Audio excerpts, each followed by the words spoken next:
Hello and welcome to another video on Ark Survival Ascended. This time I'm going to be showing you the northeast cave on the island to get the artifact of the Devourer. This artifact is needed for the Megapithecus boss fights. So this cave is actually on Death Island. Well, some people call it Death Island, some people call it Carno Island. It's basically, let me go show you the map. It's this little island over here in the northeast corner of like the island map. So all the way over here.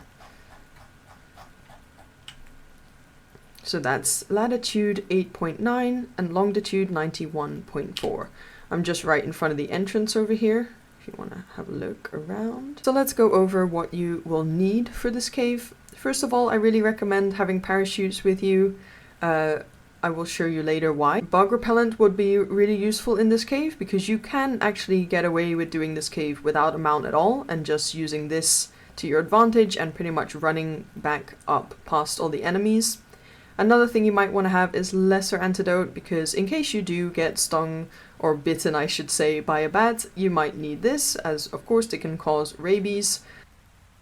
Usual things that you would want to have with you, obviously food, water, optional. You could also bring some medical brew.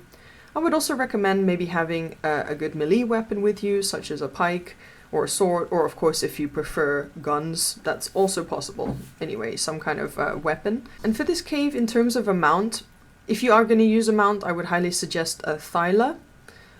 Or you could potentially use a Megalania, though I find them quite not very good on the melee damage.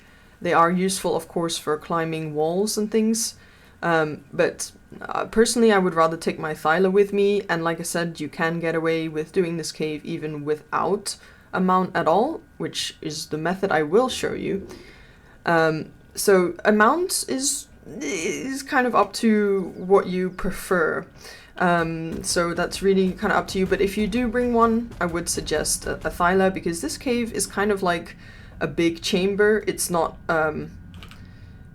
it's a bit different to the format of other caves, so which I will show you. So at the moment, I'm gonna pod this guy because I don't need it right yet. I do have it with me in case. So we're gonna head into the cave. So obviously this is the entrance, the first part here. We're gonna like just follow the path down. There are no enemies in this section yet. In this cave you're gonna find bats, spiders, scorpions, megalanias, and dung beetles. So we just follow this down here. And we're gonna get to this pool of water, as you can see here. Now here, I would recommend maybe putting some sleeping bags down. That was always a good idea when you do a cave. So before we head into this pool of water, I'm actually gonna already take a bug repellent. So I'm already gonna put that on. I'm gonna get my pike out. And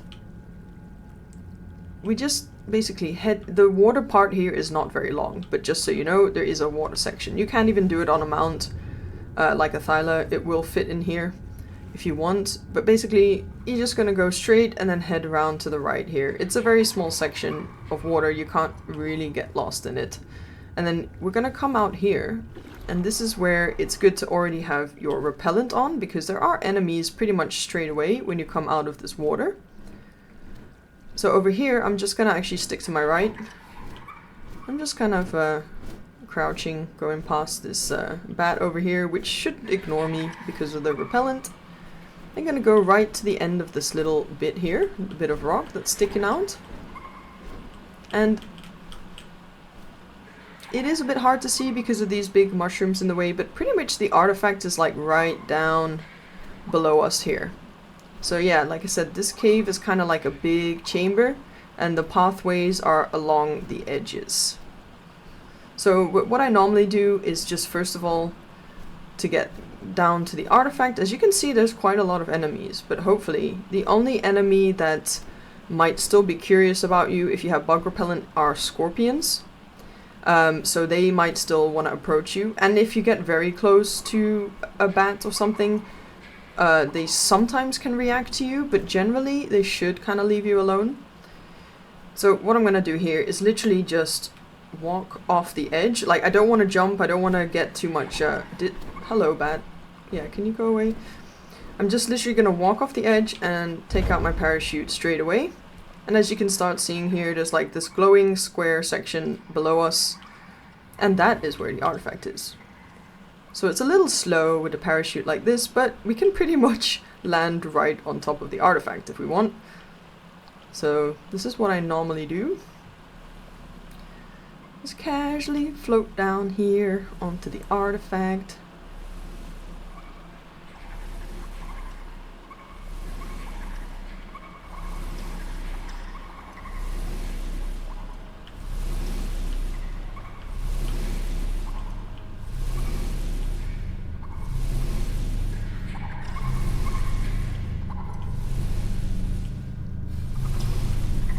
Alright, and so I just landed down here. And by the way, if you jump crouching, you will be crouching still when you land again. So here we go. There's the artifact of the Devourer. So in terms of getting it, it's actually not too hard. But this part is where you can decide if you want to kind of run for it, or if you want to choose to unpod or take out your mount and use that to like head up. But basically outside of these ruins here, there's a pathway to our right over there, and see, as you can see, the scorpions do get curious and react to you, and sometimes the bats will therefore react, but to be honest, if I just keep running, at some point they kind of lose interest, I believe. So yeah, they're not really following me anymore. So this pathway is pretty self-explanatory. I mean, there's not too many ways you can go, but we're gonna head up this path, just continue upwards, following the path. There are a few areas where you need to do a little jump, so just keep that in mind. For example here, so I'm gonna do a little run and jump. It's also good to have a wingsuit if you want, like, because just in case. But that's also why parachutes are good, in case you do fall off or something. Alright, so over here there's like a little bit of a kind of split, but one that way over there doesn't really go anywhere. Sometimes I think there's a drop there. But we're gonna head up this section.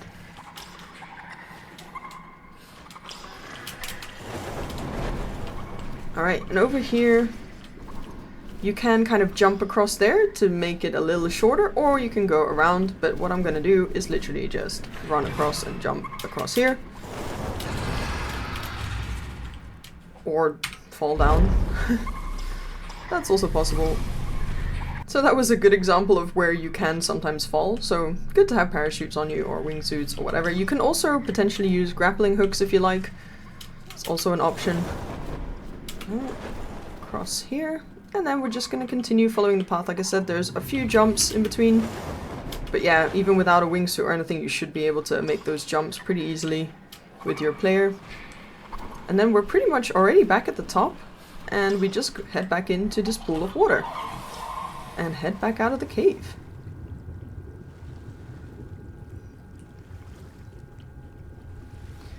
So if you do want to use a mount, you can use your mount as you go up and just walk up the pathway with your mount as well. And like I said, that's why I prefer to use a Thyla if I do, because they can jump quite well, and in case they can always grab onto stuff, onto walls, if that's necessary. That's why a Megalania could also be a potential option to use, but like I said, I feel like they're a bit squishy in terms of their melee damage. I don't find them to be very strong, so if you do want to use them to combat enemies, Thylas are definitely a lot stronger. So that's why I would suggest more towards a Thyla, but again, up to you. And like as I've shown, you can also do this cave without a mount at all, as long as you have the repellent and other equipment such as parachute, maybe wingsuit, and a melee weapon just in case, or whatever weapon you prefer. So yeah, otherwise we're just gonna head out here, pretty much the same way. There's no enemies here, like I said in the beginning. Here we go, you can't really get lost here. And there you go, you're back outside. So it's not, if you have the right stuff, it's not too hard of an artifact to get. So yeah, I think that covers pretty much getting the artifact of the Devourer, which is this one. I hope this has been useful. If you have any questions, you can always ask me in the comments, and otherwise, thanks so much for watching, and see you in the next one.